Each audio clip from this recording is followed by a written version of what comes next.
montre intelligente VO. Et la société Péris, partenaire du rugby languedocien, vous présente Série Rugby.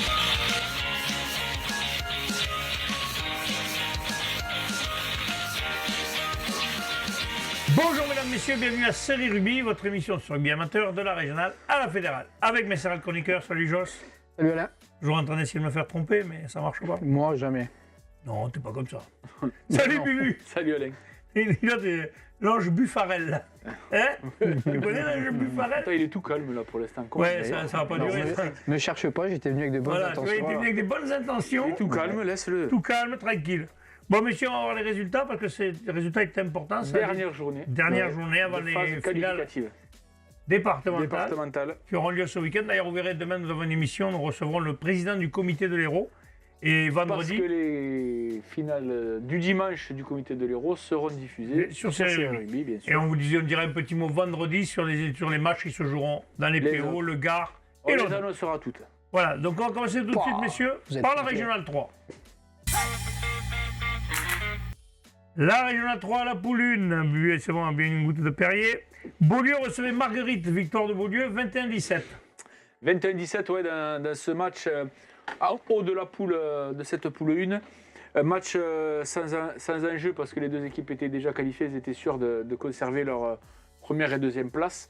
On rappelle en Régionale 3, c'est les deux premiers qui sortent en Occitanie et du 3 au 6 qui font la promotion d'Occitanie.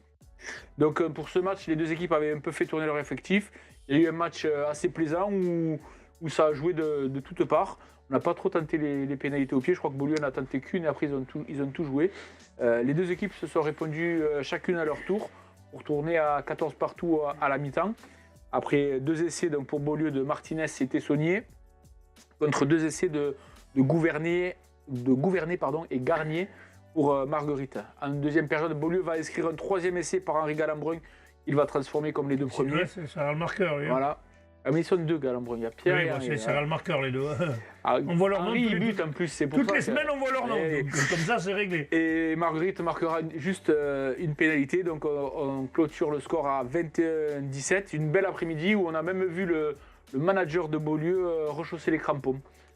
Ah. Belle bringue, d'ailleurs, il avait encore un peu mal à la tête lundi soir. Ah, il paraît. Ah, il paraît.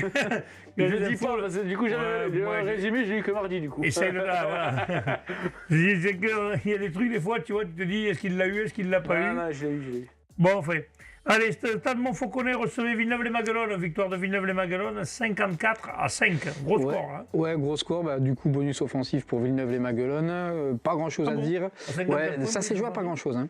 Non, non 8 essais à 1 pour Villeneuve-les-Maguelones. À noter le triplé de Corridor et le doublé de Zegrard. Une pensée pour un joueur du Stade Montfauconnet, Stade Jouffret, qui a été victime d'une fracture du péroné. On lui souhaite un prompt rétablissement. Et un petit clin d'œil aussi à Tony Kikemel et à sa compagne pour la future arrivée de leur bébé. Bravo. Saint-Quentin-la-Poterie recevait les Sharks de la Grande-Motte. Victoire de Saint-Quentin. Décidément, les Sharks cette année n'ont vraiment pas été leur année. Victoire 21-17 de Saint-Quentin. Ouais, Saint-Quentin, ils étaient à l'extérieur quand même, la Grande Motte. Début de match assez équilibré, même si c'est justement la Grande Motte qui va prendre le dessus en marquant le premier essai, justement. Et donc à la pause, le score est de 7-6 pour la Grande Motte. Tu vois, ils avaient fait le job en première mi-temps. En seconde période, les changements côté Saint-Quentin-la-Poterie ont fait du bien. Ils vont inscrire un essai de pénalité et repasser devant donc à 13-7. Mais les Sharks vont réagir, ils reviennent avec un essai 13-12. Une nouvelle pénalité, cette fois-ci pour Saint-Quentin, 16-12, un petit chassé-croisé. Et ils vont les Sharks s'inscrire un essai en infériorité numérique, donc pour repasser devant, 17-16. Enfin, Saint-Quentin, dans un dernier sursaut d'orgueil, va inscrire un essai en bout de ligne qui sera non transformé, 21-17. Il reste 2 minutes à jouer et ils vont tenir jusqu'au bout. Ils vont récupérer un ballon, l'envoyer en touche et le match sera fini. Saint-Quentin qui termine sa saison par une victoire à la maison, 21-17. Parfait. Jacou reçoit le Stade Huchaudois. Alors Jacou qui a longtemps été second de cette poule. Et là, le Stade Huchaudois qui a gagné 22-19. Les dragons du Stade Huchaudois qui nous ont refait mentir au pronostic. Ouais, la 13 de Jacou. Ça annonçait qu'ils feraient un beau match, mais là. Troisième contre perf. Jacou, quand même, ils ont régressé petit à petit. Ils sont restés coincés à 5e place, quand même. Ouais, ben en fait, sur un match qui avait déjà un avant-goût des phases finales avec le beau temps qui revient et le printemps qui s'annonce. Ça s'en va. Et ça revient. Ouais, très bonne entame déjà Koumar, avec un très bel essai de l'ailier Jolet Bogdanov. Rien à voir avec. Mika. Voilà. Les deux équipes envoient du jeu, mais les défenses bien en place ne permettent pas de faire évoluer le score. Tu vas faire écrouler la table, Alain, arrête. À la mi-temps, 5-0 pour les locaux. J'ai réussi. Il y a la J'ai bière qui réussi. bouge toute seule. C'est du Perrier. Elle bouge. 5-0 à la mi-temps pour Jacou. La deuxième mi-temps démarre bien pour Jacou également, qui, sur un beau mouvement, conclut l'action par Bourdel entre les poteaux, transformé par Serre. Piqué au vif, Huchot fait jouer ses avants et sur un groupé pénétrant réduit le score par le troisième ligne Sens. 5 minutes après, un vrai essai de Renard, tout en filouterie, par le demi de mêlée entre les poteaux, transformé par Canino, qui va permettre à Huchot de revenir à égalité 12 partout. Les coups de boutoir de Huchot font craquer le verrou déjà Koumar et essai du second ligne Nicolas Poncy, entre les poteaux également, donc troisième fois entre les poteaux, transformé par Canino. Ensuite, très belle action de Jacou qui revient à égalité par Mohamed Bakar, transformé par Monsara. Il faudra attendre la fin du match à la 78e minute pour voir Huchot l'emporter sur une dernière pénalité de Canin. Et score final 19-22. Oui. Canino, pardon. Donc, je pense. Ah, peut-être, oui, exact. Très bon match des deux équipes, très bon état d'esprit. Voilà, pas grand-chose de plus à dire. D'accord, bon arbitrage, non? J'ai pas d'infos là-dessus. Mais Huchot qui était venu chercher la troisième place. Alors au point de terrain, ils sont quatrième, mais je pense qu'avec le jeu des bonifications, ils vont peut-être passer devant Villeneuve-les-Maguelones. Je fais un point rapide sur le classement. On en a Beaulieu premier, 78 points. Marguerite 65, Villeneuve-les-Maguelones 62, Stade du Chaudroy 61, Jacou 56, Vendargue 44, Stade Montfauconnet 31, Saint-Quentin-la-Poterie 25, la Grande Motte 14, nos amis de Roquemort moins 6. Ouais, forfait général. Ils sont forfait général. Donc, on rappelle que ces classements, ce sont uniquement les classements sur les points de terrain. Voilà. On fera une émission la prochaine fois avec les classements définitifs. Non, définitif avec les bonifications. Voilà. Bon, définitif. Avec les bonifications. Voilà, et vous roulez. Poule 2, messieurs de Régional 3, Stade Bessanay recevait le Salagou Cœur d'Hérault, victoire du Stade Bessanay 28-22. À la maison. Ouais, et Bessan qui termine fort. S'ils font pas le bonus défensif, ils auraient pu passer à égalité. Passer devant, puis en plus avec, il y a une histoire de point de péréquation aussi, donc je pense qu'il... Ah, mais ça, on va peut-être passer devant alors. Attention, ça y est, je lui pose d'école. Remets le doute, tu vois. Voilà. Parce que le doute. Insupportable. Mais le Stade Bessanay, quand même, qui a fait une belle fin de saison, parce qu'ils ont été 3e, 4e, et là, ils remontent 2e place et peut-être même 1er. Normalement, non, même avec la péréquation et les points de bonification, ils devraient rester second devant Montpellier, à un petit dixième, ça dépendra de la péréquation. Ah, après, attention à la péréquation. On n'a pas encore l'officialisation de l'Europe la semaine prochaine. Mais... D'accord, parfait. Donc on parle du match un peu? On parle un peu du match. Le match de haut de tableau qui a démarré avec un peu de retard parce que c'était un prompt rétablissement. Le délégué de la rencontre, M. Cyril Montemont, a fait un petit malaise. On espère qu'il va mieux. Oui, c'est un bon rétablissement, bien sûr. Donc une vraie opposition entre ces deux équipes avec une intensité de phase finale. Ils voulaient les deux gagner pour marquer un peu au fer rouge leur adversaire. L'occupation immédiate par Bessan qui marque une première pénalité par son buteur, son serial buteur Udo Brandon. Lopez côté Salagou répond avec une pénalité en face des poteaux, mais c'est Bessan qui va enchaîner les belles offensives et qui va marquer un essai en puissance par Dorian Izard. Il dédiera à son père Marc, dit Maquet. Ça vient de là, la bande à Maquet. C'était son dernier match à Bessan en tant que coach, parce qu'après avec les phases finales, normalement il ne devrait plus jouer à Bessan. Une nouvelle possession de Bessan dans les 22 mètres du Salagou avec un super mouvement général qui va être conclu par l'épagnol de Bessan, Dorian Brunet. Salagou va faire un énorme travail de force et va marquer un essai en force de son paquet d'avant.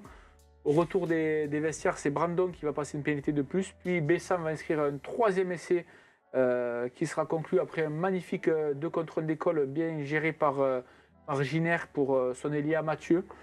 Salagou va dominer la fin de la rencontre et va s'en remettre à la botte de son buteur Lopez pour revenir dans les clous.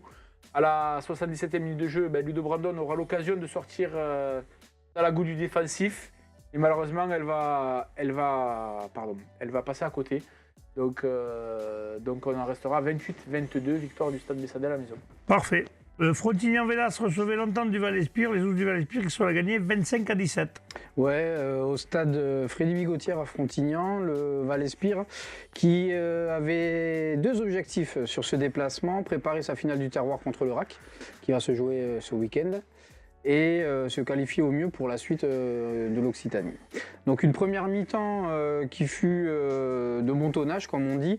3 essais dans ce premier acte pour les ours du Val-Espire.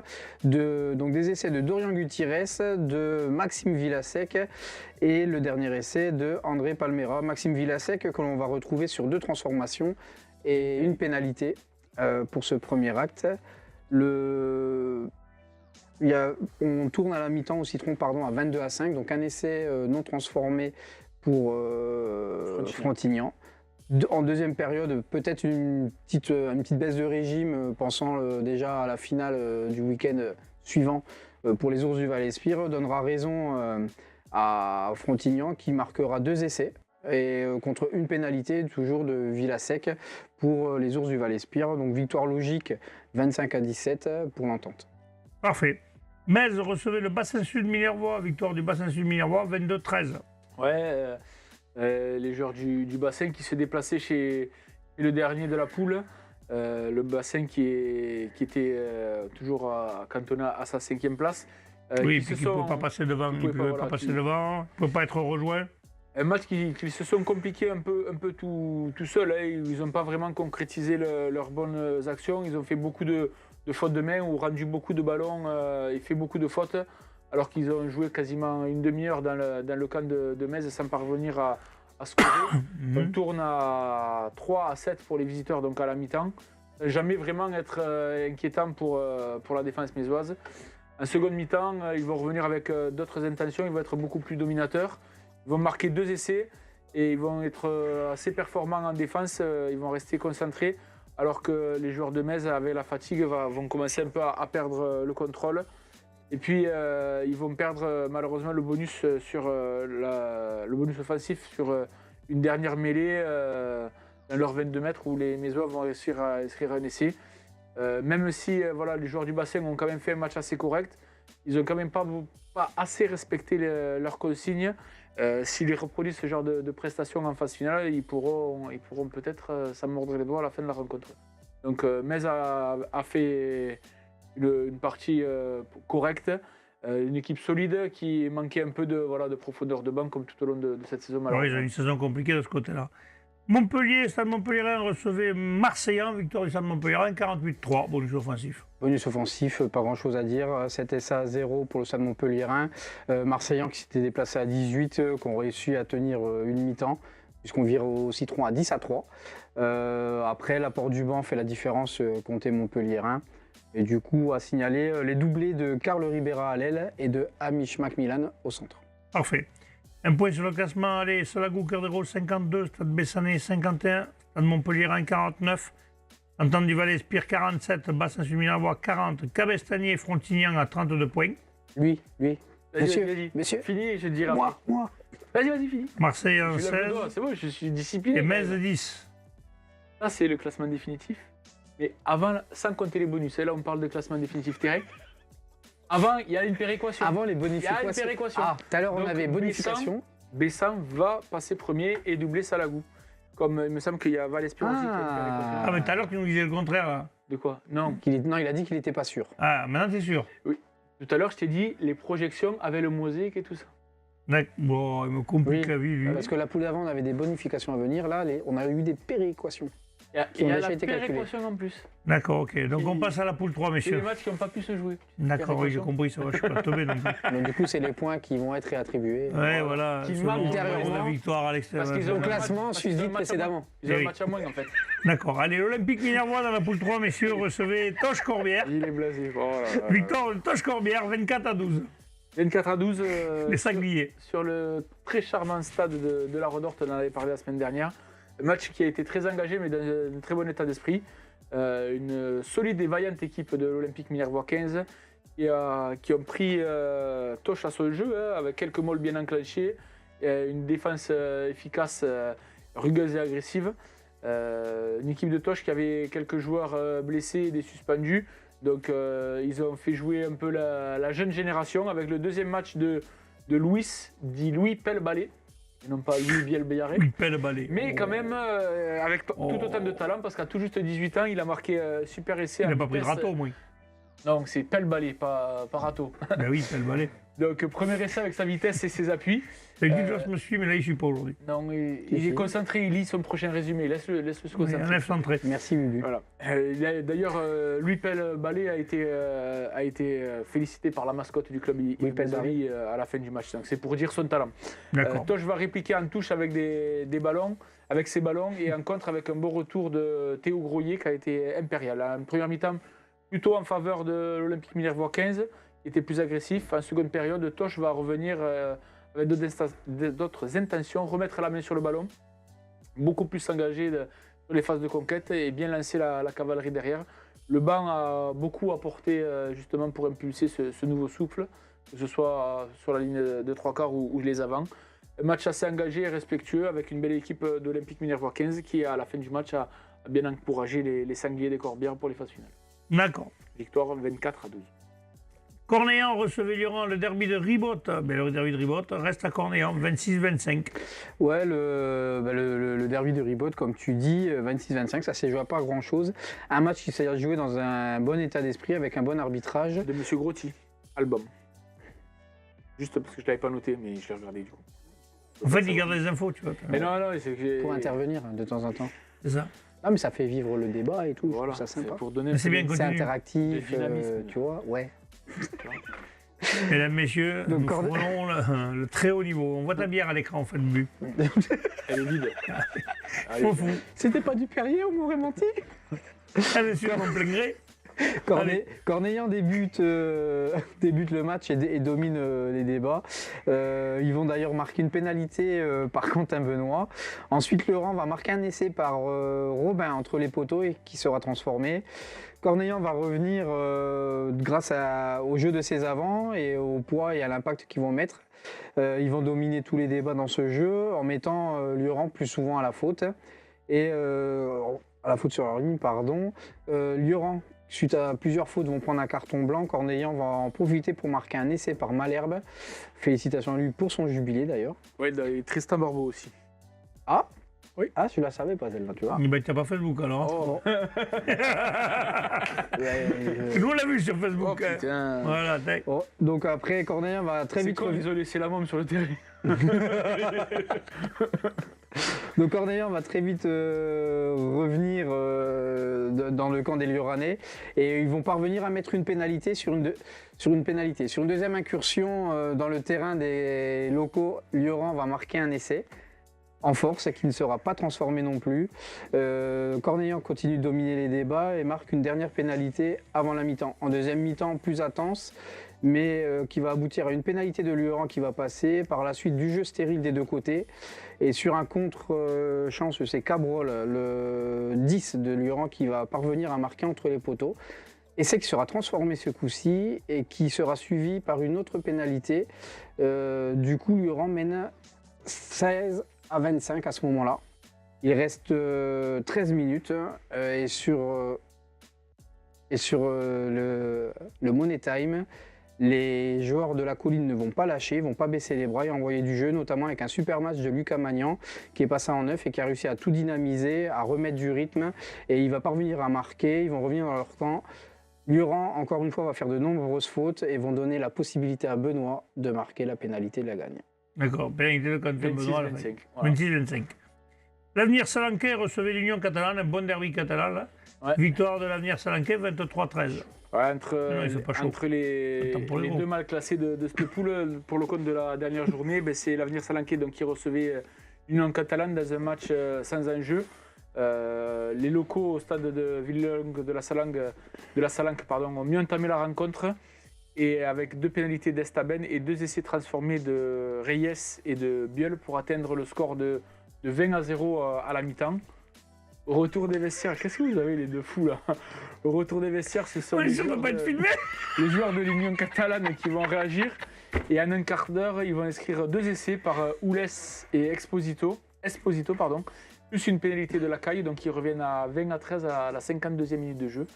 Mais les derniers mots reviendra à Estaben qui va, sur pénalité, porter le score à 23 Et les sortir du bonus. à 13 et les sortir du bonus. Voilà. Parfait, un point sur le classement. Luron, 66 points. 1965, Toche Corbière, 56. Savane Capcir, 47. Cornéan, 41. Olympique Minerois, 26. Union Catalane, 22. Et l'Anière Salanquet, 19. Corbière-Maritime est au championnat depuis un petit moment. On passe à la poule 4. Erspiren-Qatar recevait Ville-Nouvelle. Et celle-là, on ne l'avait pas vu arriver quand même. On pensait qu'Erspiren-Qatar resterait maître à domicile. Ben non. Victoire de Ville-Nouvelle, 32-29. Bonus def Pour respirer les Qatar, qui avait pris déjà 4 cartons rouges la semaine dernière. Donc peut-être que ça a été un peu... ça a sûrement joué, Ça n'a peut-être pas aidé. Ouais. un peu diminué. Mais Ville-Nouvelle qui fait le bon coup et qui accroche la deuxième place du coup grâce à cette victoire Erspiren-Qatar. Erspiren-Qatar qui a longtemps été justement à cette place de seconde poule. Ils étaient co-leaders pendant longtemps, oui. Au Sala-Castillon, on recevait Castelnau-Bastide, victoire de Castelnau-Bastide 46-10. Bonus offensif. Voilà. Villeneuve-la-Comtale recevait Prat, victoire de Villeneuve-la-Comtale 26-19. Ouais, c'est pour l'honneur, on va dire, hein, parce que là, malheureusement, Villeneuve-la-Comtale, ils ne pourront pas les rattraper. Et ça fait toujours du bien au moral de finir la saison par une victoire à la maison devant ses supporters. Quand on a une saison difficile, ça fait toujours plaisir. Et la Barguilière recevait Mazères, victoire de la Barguilière 29-18, messieurs. Oui, la Barguilière qui a refait Son bonhomme de chemin, qui est remonté à la troisième place. Une belle remontada, comme tu dis. Allez, un point sur le classement. Limoux 61, Ville-Nouvelle 56 comme la Barguilière. Erspiren-Qatar 50, Castelnau-Bastide 48, Mazères 41, Prat 15, Villeneuve-la-Comtale 11 et Ossala-Castillon 6. On passe à la régionale 2. La poule 1, messieurs, Saint-Gilles-Pic-Saint-Loup recevait Bagnols-Marcoul, victoire de Saint-Gilles-Pic-Saint-Loup, 49-17, bonus offensif. 49-17, oui, amené par un Augustin Gastal, l'ouvreur de Saint-Gilles-Pic-Saint-Loup des grands jours, aura marqué 29 points, 2 essais, 3 pénalités, 5 transformations. Saint-Gilles-Pic-Saint-Loup a largement dominé les débats, prenant le score assez rapidement. Ils auront inscrit 8 essais, ils auraient inscrit 6 essais dans cette rencontre, contre 2 pour Bagnols-Marcoul. Il y avait déjà 23-10 à la pause. En seconde période, ils vont ajouter 4 essais de plus, donc contre 1 pour les visiteurs, score final 49-17. Lunel recevait Nice-Saint-Colombier, victoire de Lunel, 32-21. Ouais, 32-21. Celle-là, on n'avait pas forcément vu arriver. Non. Même si Lunel avait fait une saison quand même, ils n'avaient pas été ridicules, loin de là même d'ailleurs. Non, ils avaient fait un très bon début de saison. Voilà. D'ailleurs là, ils sont 6e au classement quand même, au jour d'aujourd'hui, sans avoir les points. Machin. Oui, t'as compris. Donc victoire 32-21 contre Nice-Saint-Colombier. Et on pensait que Nice-Saint-Colombier, justement, allait arracher sa qualification. Alors, on n'a pas encore les bonifications, tu l'as dit. Mais là, sur les points de terrain, ils n'y sont pas. Alors on peut y aller maintenant? Je sais pas, moi je vous attends. Vas-y. Vas-y, tu peux y aller. Finis pas l'émission. Top chrono. You can go. Alors, match important, du coup, comme on l'avait dit, pour Lunel et Nice en Colombie, puisque à l'issue de ce match, malheureux perdant qui serait privé des phases finales de promotion en R2. Donc du coup, le match... Alors, attends, excuse-moi, je reprends le fil de mon truc. Norvège, je ne sais pas lire. Ouais, on voit les images d'ailleurs, on voit magnifique essai là. Ouais. Oh non. Belle échappée. Si tu le vois, c'est qu'il va y avoir belle échappée de Lunel. On voit la défense nissanaise un peu aux abois. Aux abois, ouais, il y a des trous, il y a une sautée. Ouais, pour la finale de terreur, ça aurait pu faire. Ça aurait pu être sympa. Ouais, c'est pas mal. Allez, il a remis une couche, on verra demain quand on recevra Cédric. Mais moi, j'ai fait les finales de jeunes. Nice n'est pourtant pas venu avec la fleur au fusil. Dès le coup d'envoi, les contacts sont plutôt rugueux. Il y a des tentatives d'intimidation, mais ça en reste là. Personne ne craque. Nissan va ouvrir la marque de la deuxième minute par un essai en coin du centre. Ah non, pardon, c'est Lunel qui ouvre d'entrée par Théo Magnon suite à un renversement 5-0. Chaque équipe va se lancer à l'assaut. Dès la 10e minute, c'est Nissan qui marque un essai transformé et reprend le score. C'est à 5. Ensuite, Lunel essaye de poser son jeu petit à petit. Ils vont marquer une pénalité. On va passer à 8-7. Et à la 28e, ça ouvre enfin pour le pilier Pierre Liguens qui marque un essai qui ne sera pas transformé. Lunel mène 13-7 au Citron. Ouais, donc ouais, on voit que quand même Lunel tenait le score dès le début. Le score dès le début de seconde mi-temps, ils vont marquer une pénalité puis une seconde à la 48e pour passer à 19-7. Nissan à la 53e va marquer un essai transformé 19-14. Lunel va rajouter 3 points à la 67e. On est alors à 22-14. Puis un essai à la 70e, essai en force de Théodal pour Lunel qui va marquer. Ce ne sera pas transformé, on va être à 27-14. Et ensuite, ça va être pareil. Oui, il y aura un dernier essai à chaque côté pour clôturer le score. Ouais, Nissan qui perd gros parce qu'il est les phases finales pour l'instant. Ouais, ils n'y sont pas. Non, puis pour cette jeune équipe de Lunel qui avait fait un bon début de championnat. Une équipe sans trop d'expérience avec beaucoup de jeunes. De 19 ou 20 ans, un effectif de 53 jeunes. Mais c'est bien, donc, ça a promet un bel avenir. Ouais. Les trois clochers recevaient Port-Tiragna-Serre-Villeneuve, victoire de Port-Tiragna-Serre-Villeneuve, 42-10 quand même, gros score. Hein. Gros score, Port-Tiragna-Serre-Villeneuve qui a fait le job pour jouer la finale départementale.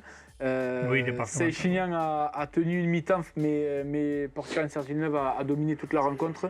Et un match entre une équipe qui était déjà en vacances, l'entente des trois clochers qui ne pouvait pas se qualifier, et une équipe qui était venue chercher sa place en finale.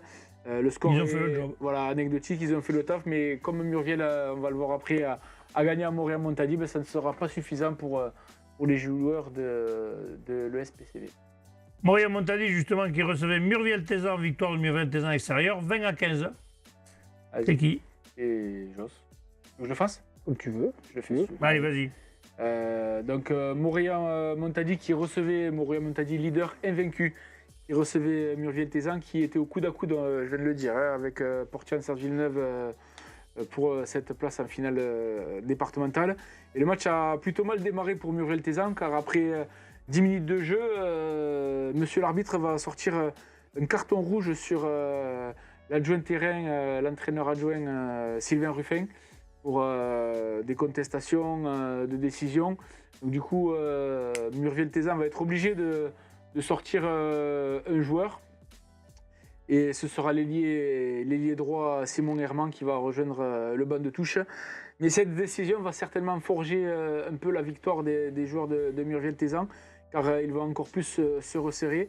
À la 15e minute de jeu, c'est eux qui vont ouvrir la marque par un essai de Louis Pinol qui sera transformé par Quentin Gracia, donc il mène 7-0. Crouzat pour Montréal-Montady va inscrire lui-même un essai qui sera transformé par Decuc pour revenir à 7 partout. Murviel va prendre le jaune, donc du coup va jouer à 13 contre 15, mais malgré tout, Gracia va passer 2 pénalités pour mener 13-7 à la mi-temps. En seconde période, Decuc va passer une pénalité, donc 13-10, 10-13, mais dans la foulée, Montréal-Montady va prendre un carton jaune. Et un quart d'heure plus tard, c'est Laurent Sanahuja, le solide troisième ligne de Murviel-Tézan, qui va marquer un essai qui sera transformé, donc 20-10. Il va falloir attendre les 10 dernières minutes pour voir l'ultime réaction de Montréal-Montady avec un essai de Mirabé qui ne sera pas transformé. Donc ils vont pousser les joueurs de Montréal-Montady pour essayer de renverser la tendance dans les dernières minutes, mais les joueurs de l'entente vont faire preuve d'une énorme solidarité et ne vont pas craquer. Ils vont tenir jusqu'au coup de sifflet final, ils vont s'imposer donc chez les leaders. Ils auraient été quand même plus réalistes. Ouais, mais j'ai eu d'autres. Ça promet une belle finale départementale. Ça fait quelques semaines où sur les pronos, je mets souvent Murviel devant, mais du coup, tu vois, je ne sais pas si c'était le meilleur moment pour gagner Montréal. On verra. Au vu de la fiche de ce week-end.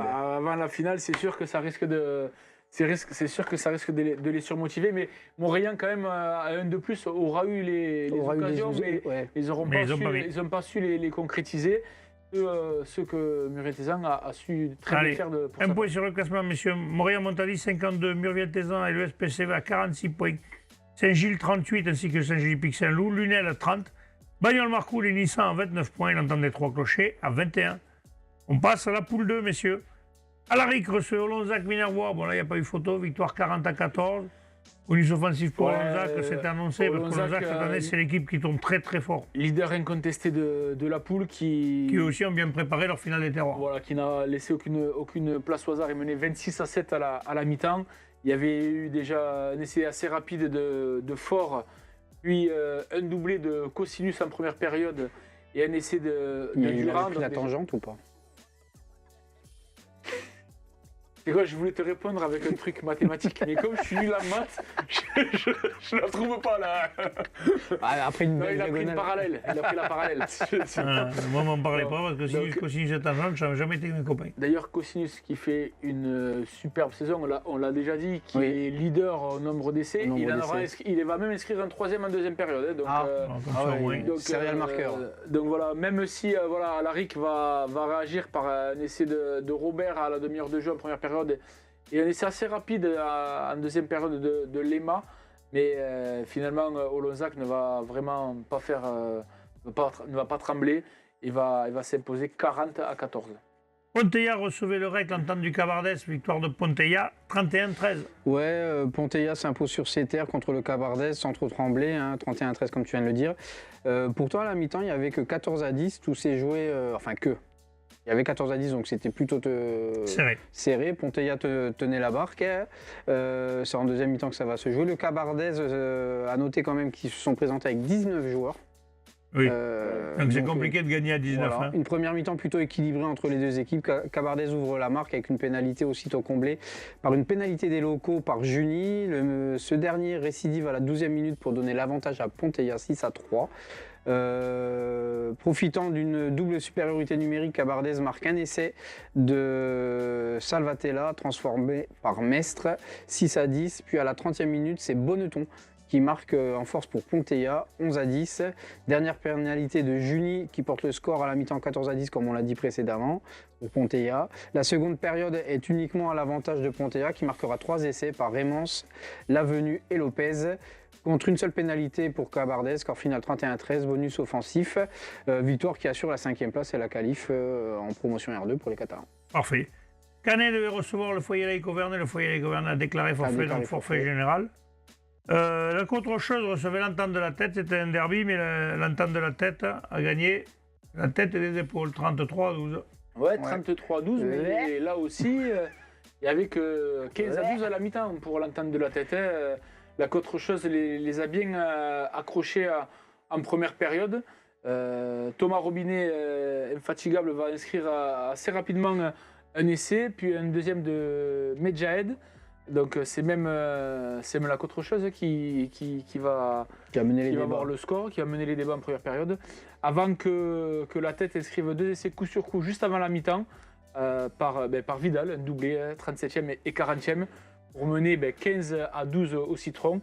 En seconde période, ce sera un peu plus à sens unique et l'entente de la tête va hausser son niveau de jeu avec un nouveau doublé. Cette fois-ci, c'est Bergès à l'heure de jeu et à 5 minutes du terme pour s'imposer 33-12, mais sans le bonus.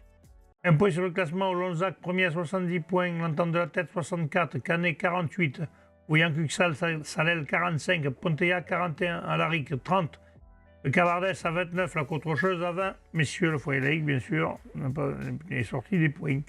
La poule 3, PLM recevait la Roque d'Olme, le second se déplaçait chez le troisième et victoire de PLM 27-23. Ouais, et PLM qui a fait le job à la maison pour, de toute façon, pour s'assurer, ils étaient sûrs d'être troisième, hein, mais c'est pour grappiller quelques points. Oui, parce que si on ne jouait pas.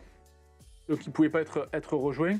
Ils ont inscrit en première période un essai par Sabatier contre deux pénalités de... Oui, j'ai compris. Elle est pas mal. De Pichéric. Donc 13-6 à la mi-temps. Et en seconde période, dès le début de la seconde période, ils vont inscrire 2 essais supplémentaires par Jordi et par Ferdinand Changel, qui en est à son 2e ou 3e essai en 4 matchs, là, enfin en quelques matchs. Hein. C'est pas mal. Contre 2 essais de la Roque Bellesta pour s'imposer 27-23. Ils vont bien résister dans les derniers moments, mais ils vont assurer leur victoire et laisser juste le bonus défensif à la Roque d'Olme. Parfait. La Tour du Crieux-Vergnol a battu la Bruyère 30-14. Villemur Oui, Vas-y. a battu Puy-Lorraine 29-23. Puy-Lorraine qui, en cas de victoire, aurait pu passer devant aussi au Ouais, ça a Mazamet. été un derby. C'est la mauvaise affaire du jour. Là. Ouais, c'était un derby qui a été disputé jusqu'au bout. Vielmur qui jouait pour finir 6e et qui a réussi son coup. Et ça a été tendu jusqu'au bout où il y avait encore 29 à 18 à quelques minutes de la fin. Et puis Lorenz va inscrire un essai à la dernière minute par Mi pour revenir à 29-23. Il va rester 5 minutes avec le temps additionnel. Puis Lorenz va avoir la possession, mais il ne va pas réussir à aller plus loin que les 22 mètres de Vielmur. Victoire pour Vielmur d'un match où on aura vu quand même 8 essais. Un très beau match à regarder. Mirepoix recevait Foix, victoire de Foix, le leader, 28-5. Ouais. Le leader qui, plus que jamais d'ailleurs, en fait, Qui n'a pas tremblé. Il n'a pas tremblé, qui a fait ce qu'il fallait. Foix 67, La Roquedolme 64, PLM 50, aussi au Mazamet 40, puis Lorraine 39, Mirepoix et Vielmur à 30 points, la Tour du Crivenol 14 et la Bruyère 7. On passe à la poule 4, messieurs. Fleury-Salcoursan recevait Caraman, victoire de Fleury-Salcoursan, 50-5, bonus offensif. Ouais, là, c'est l'ampleur du score qu'on ne s'attendait pas à. Oui, surtout que c'est un troisième qui se déplace chez un premier. En général, c'est plus accroché. Un aussi gros écart, mais amené par un Mélis qui était intenable. Les joueurs de Fleury-Salcoursan ont été irrésistibles. Ils menaient 19-0 à la mi-temps. Ils ont inscrit 8 essais sur la rencontre. En première période, ils en auront inscrit 3, donc par Ferrière, Acacio et Blasquez. 4. Et 3. Non, mettez-vous d'accord, 3 ou 4. 4 essais, ça aurait fait plus que 19 points. Il y a un doublé d'Acacio. Oui, mais à la 44e, chérie. Ah, pardon. Ouais, c'est pas grave. Je vous dis, vous m'en gardez un pour la chasse à les bouger. Donc 3 essais en première période, 5 essais en seconde période. Tandis que pour Caraman, c'est le pilier Galinier qui va sauver l'honneur à la 51e minute de jeu, mais vraiment Fleury-Salcoursan qui était un ton au-dessus ce dimanche. Parfait. Sainte-Thorez recevait les Attes sur l'Aise, sur l'Aise. Victoire de Sainte-Thorez 24-15. La Bastille de Beauvoir recevait Ramonville-Sainte-Anne, victoire de Ramonville-Sainte-Anne 70-24. Bonus 25, offensif, pardon, non bonus offensif. Juste. Et enfin, Portée-sur-Garonne recevait Kent-Fossegrive, victoire de Portée 25-20. Bonus def.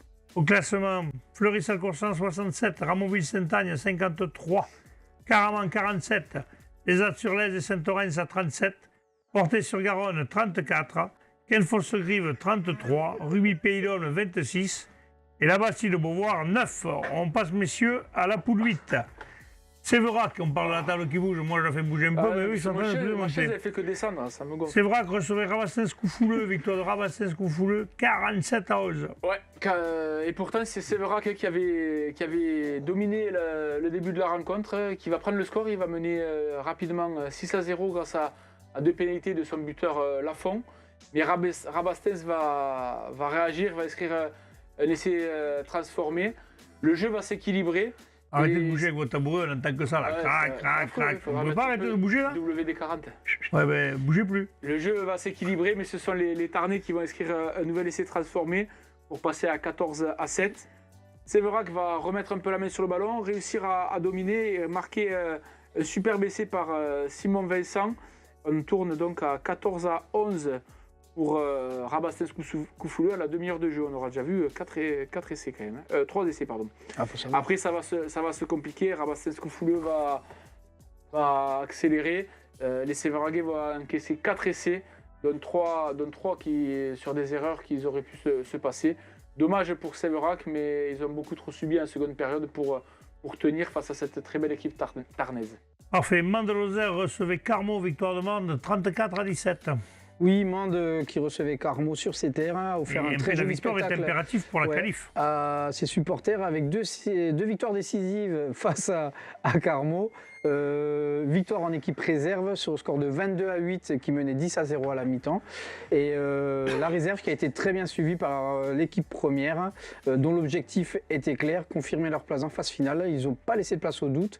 Dès les premières minutes, le RCML impose son rythme et inscrit 3 essais en seulement 20 minutes. Virgile Albuisson à la 3e, Robin Blaillac à la 16e et Emilien Bonnet à la 21e. 3 actions bien construites, tout transformées par Jérôme Daré, 21-0 en un éclair, en autant de minutes de jeu. j'ai envie de dire. Mais Carmo n'a pas dit son dernier mot. Un premier essai transformé à la 28e, puis un second juste à la pause, permettent aux visiteurs de revenir dans la partie. À la mi-temps, le match est totalement relancé. 21-12 à la pause. À la reprise, Carmo continue son pressing et marque à nouveau, mais le RCML garde son sang-froid. Jérôme Daré ajuste le tir avec 2 pénalités, redonnant de l'air aux siens. Puis à la 66e, c'est Benoît Martin qui va définitivement enfoncer le clou, en marquant un essai en force qui sera transformé également. Mende va gérer parfaitement sa fin de match et s'impose logiquement avec autorité 34-17. Viviez recevait Rougier. Un match où il y a eu une très belle troisième mi-temps entre ces deux équipes, entre les Tarnais et les Lozériens qui sont restés longtemps ensemble pour la troisième mi-temps. C'est bien. Viviez recevait Rougier, victoire de Viviez, 16-12. Vous m'énervez à faire des bruits avec vos tabourets, on ne peut pas arrêter de bouger là. Et l'Île-sur-Tarn recevait le Stade Morsois, victoire de l'Île-sur-Tarn, le leader plus que jamais leader sur son dauphin, 19-17. Allez, Île-sur-Tarn, 68, Sarles-Morsois, 53, Rabastens-Coufouleux, 48, Carmont, 42, Viviez, 38, Mande-Lozère, 33, Rougier, 31, Séverac, 13 et Capdenac, 10. On passe à la régionale 1. Régionale 1, la poule 1, Sijan pour la Nouvelle recevait Plage de l'Orbe, victoire de Sijan pour la Nouvelle, 40-27, bonus offensif. Ouais, 40-27, les joueurs de l'USP qui ont inscrit 6 essais, notamment par Grouby, l'arrière qui avait été un peu le seul à surnager la semaine dernière lors de la grosse victoire des Rives d'Orbe face à Sijan. Donc Grouby à deuxième minute de jeu, un essai de pénalité, un essai de Nouriga et un essai de Bertuel pour mener 26-13 à la mi-temps. Et c'était Parisot côté Plage d'Orbe qui avait réduit la marque. En deuxième période, ils vont en inscrire donc 3 de plus. Donc un nouvel essai de Bertuel, 2 de plus pardon, un essai de Bertuel et un essai de Colomine contre un essai pour Plage d'Orbe par Olassia. Mais voilà, les joueurs de l'USP qui se remettent la tête à l'endroit avant d'attaquer les phases finales. Car pour eux, il n'y aura pas de finale départementale parce que ce sont les seuls Audois en régionale 1. Parfait. Bédarieux recevait les Rives d'Orbe. Là, c'était un match d'entraînement avant les finales qui vont avoir lieu ce week-end. Ouais. Victoire des Rives d'Orbe à l'extérieur, 20-15. Ouais, 20-15. Après, Bédarieux qui a joué de malchance puisqu'ils ont été pas mal diminués Pas fait exprès. Avant ce match. Attention, Oui, ils vont taper après. Calme-toi, ma petite paupiette. Calme-toi, ma petite paupiette. Allez, il continue là. Donc, ouais, Bédarieux, pas mal diminué, qui a perdu entre 3 et 4 joueurs juste avant ce match. Donc, très compliqué pour eux d'aligner une équipe entre guillemets type, hein, même si en fait, c'est pas mal de remplaçants qui ont fait la feuille en titulaire. Donc, après, sur le match, victoire logique. Des Rives d'Orbe qui ont été supérieurs dans tous les compartiments de jeu. Bédarieux était en retard souvent sur les actions. A noté un très bon apport des frères Weisset au talon et au centre. Oui, surtout que Tommy joue quand même à Agde, il est titulaire. Ouais, donc quand tu as ce genre de mec devant. En espoir à l'ASB. Donc oui, ça fait un bon apport. Des bons renforts. Ouais. Millas recevait Uzès, le match où nous étions d'ailleurs avec Renaud. On va remercier encore tous les dirigeants, les bénévoles pour l'accueil qu'ils nous ont fait. Bah, t'as pas appelé les copains pour venir avec toi. Hein. Ah non, j'appelle pas les cons. Victoire de Millas 41-17. Et on s'est régalé, on a passé une belle journée. Arrosé à partir de 4h de l'après-midi parce qu'il est tombé de l'eau un peu. On pensait qu'on allait passer une belle journée ensoleillée. À l'arrivée, il pleuvait. Et on a fait l'interview, vous la verrez juste après. Victoire 41-17. Le premier mi-temps un peu plus serré. Au moins, j'étais revenu à 24-17, l'équipe d'Uzès. Les mecs de Millas, c'était un peu chafouin, comme on dit. Ils disaient pourvu qu'ils ne nous fassent pas un coup à l'envers, quand même, c'était une montée en fédéral, mais bon, Uzès était venu qu'à 18. Ils ont fait leur job parce que je pense qu'ils ont plus que mouillé leur maillot. Mais les mecs de Millas, en seconde mi-temps, ont réaccéléré, fait moins de fautes de main. En première mi-temps, beaucoup de fautes de main. D'ailleurs, on va l'entendre au micro. À mon micro, l'entraîneur et le capitaine de Millas, ils sont contents de cette victoire quand même. Mesdames, Messieurs, bonjour, nous sommes au stade de Millas, nous avons eu la victoire de Millas et donc la montée en Fédéral 3 sur l'équipe d'Uzès sur le score de 41-17 avec moi le capitaine Jérémy, l'entraîneur Laurent. On va commencer par le capitaine. Bon, Jérémy, cette victoire elle est importante parce que l'accès en Fédéral c'est acté, mais ça n'a pas été si facile que ça finalement. Hein. Non, ça n'a pas été facile. Arrêtez, Emma, fermez-la. Ça n'a pas été facile, c'est sûr, on le savait. Uzès c'est une belle équipe déjà et je l'ai dit sur les réseaux, il fallait les respecter.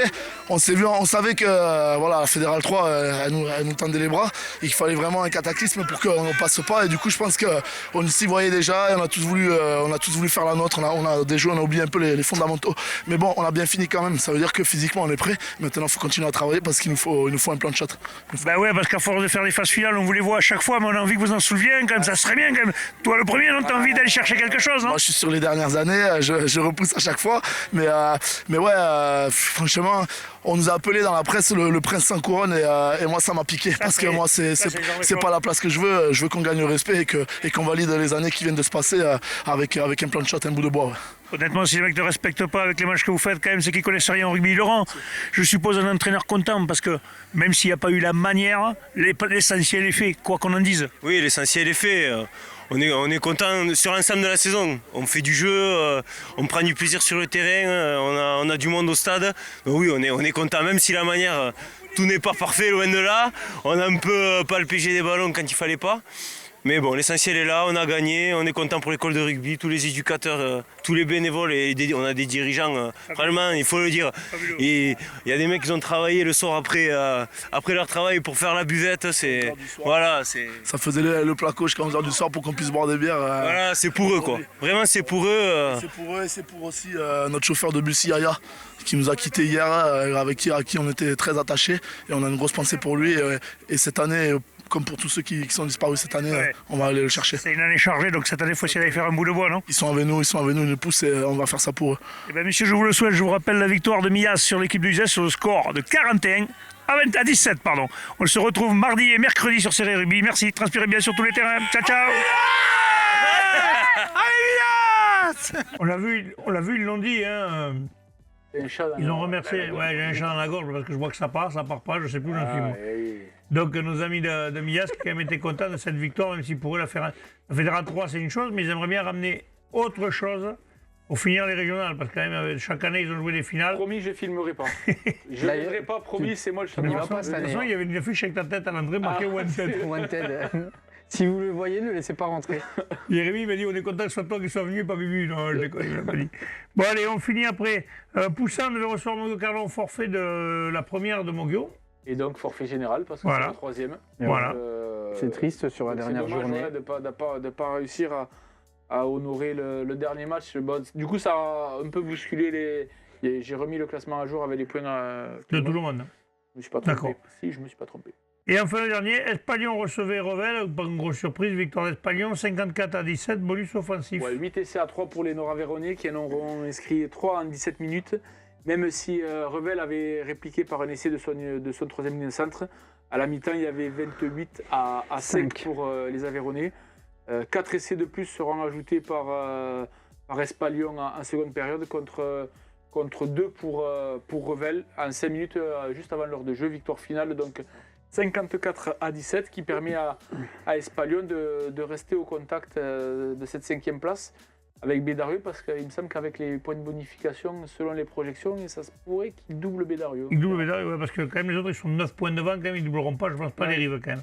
Un point sur le classement, Millas 69, PLN Sijan 64, Rive d'Or 61, Bédarieux 54, Espalion 52, Plage d'Or 42, Revel 32, Uzès 31, Poussin 26 et Moguio hors championnat avec moins 5 points. Voilà messieurs, on va dire un petit mot sur quelque chose qui est très important. On a vu, vous l'avez vu passer dans les journaux, il va y avoir une stèle qui va être mise à l'entrée du stade, c'est ça Au stade de l'Olivette à Maurian, en l'honneur, en la mémoire de Gilbert Gracher, dirigeant emblématique du club de Maurian, président, auteur du Grand Chelem dans les années 90, puis après dirigeant emblématique du comité du Languedoc. Mais c'est lui qui faisait les compétitions territoriales.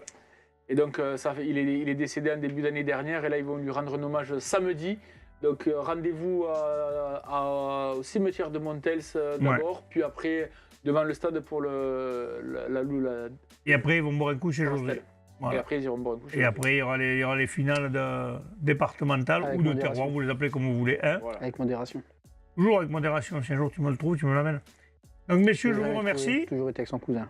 Voilà. On va se retrouver demain avec un invité, puisque demain, nous recevrons justement Cédric Garcia, le président du comité de l'Hérault, pour parler justement des finales qui seront le samedi à Servien-Bougeant.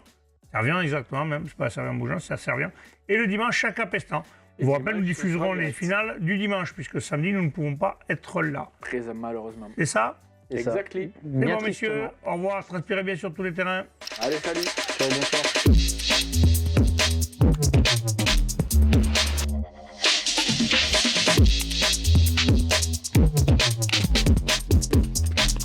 Caméra intelligente VO et la société Péris, partenaire du rugby languedocien, vous présente Série Rugby.